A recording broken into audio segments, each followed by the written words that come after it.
Welcome to a 10-year slot. This is a series where we look back over Marvel writer Dan Slott's amazing Spider-Man run. I'm not saying it's amazing, it's literally called that, but was it amazing? Well, you'll have to find out.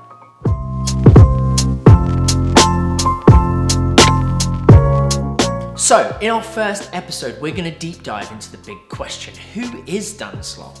Well, Dan Slott is a comic book writer. No, well, hang on.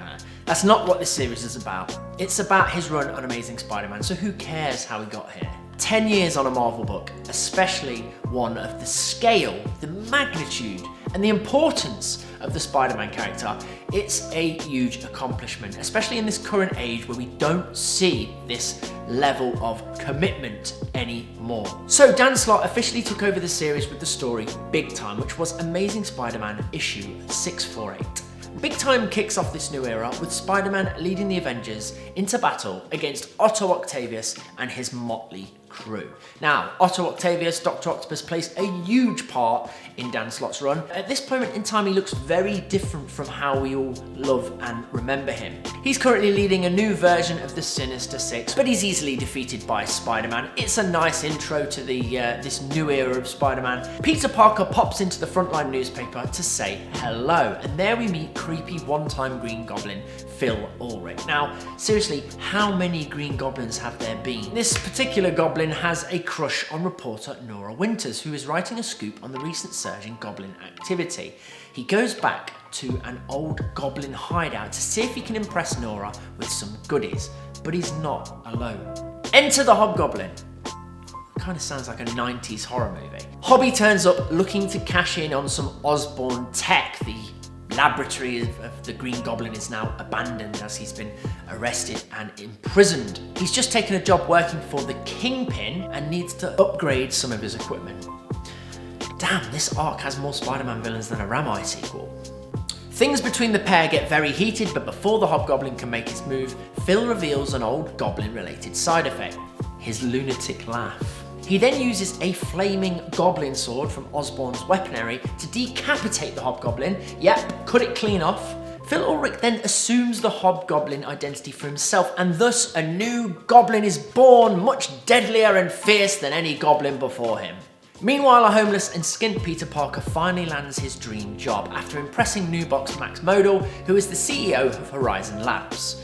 But wherever Parker goes, trouble is sure to follow. The new Hobgoblin spoils his first day on the job when breaking in to steal an experimental type of metal.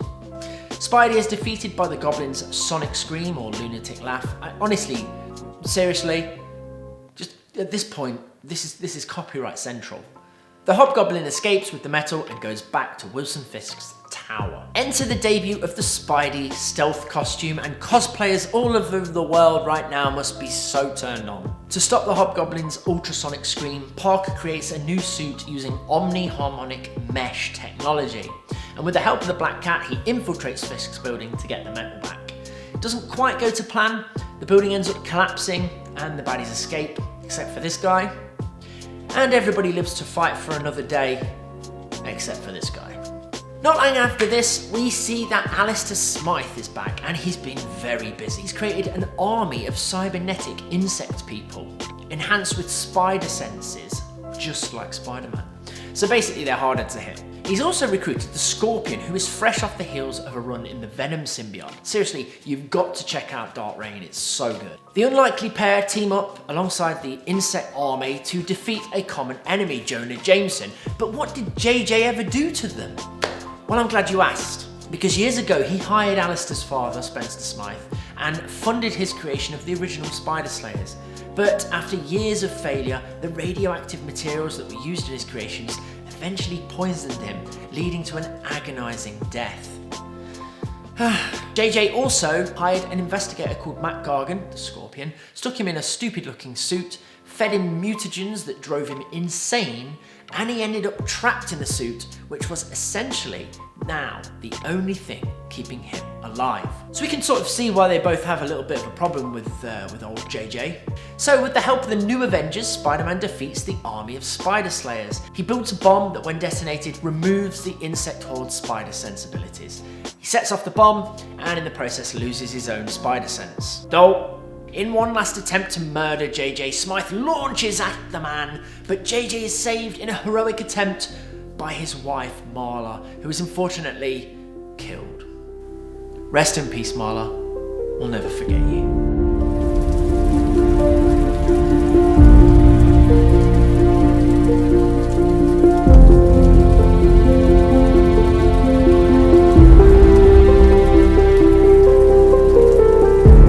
This leads to Spidey's new pledge. From here on out, no one dies. Whilst the city mourns the mayor's wife's death, a new threat appears. A villain called Massacre. A crazy terrorist with seemingly no demands.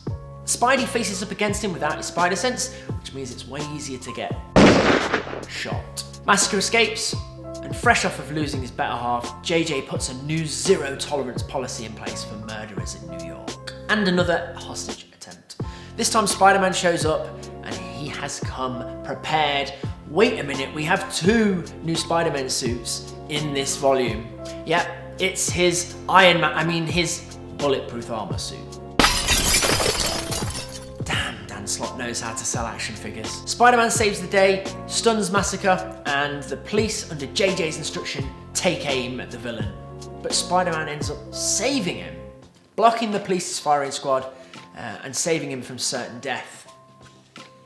No one dies. So I felt like this was a really strong entry into this new era of Spider-Man. I love the new Hobgoblin. I think it gave him a fresh look. I love that he felt like a genuine threat now. You know, I had no idea of his past history as this superhero version of the Green Goblin. It was a long time ago, back in the 90s. One thing I've always loved about Dan Slott is that he is a true Spider-Man fan. He's a true comic book fan. The fact that he reverts back to long forgotten subplots and makes them relevant again is something I'm really pleased with. I'm a massive fan of continuity, and I love it when a comic book deep dives into its past. And this is something we've become very used to over the next 10 years. Dan Slott was always referring back to old characters. It was nice to see Smythe again.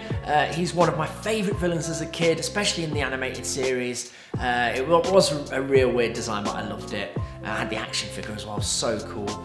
I'm not happy about Matt Gargan losing the Venom symbiote because he was my favourite incarnation of Venom.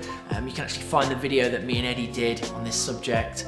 Overall, it was a solid start to Dan Slott's 10-year run on The Amazing Spider-Man, and I'm looking forward to reading the next volume and sharing with you the storyline and all of my thoughts on the subject. In the meantime, guys, check out some of the awesome content that we've been creating here at A to G, and don't forget to keep it geeky.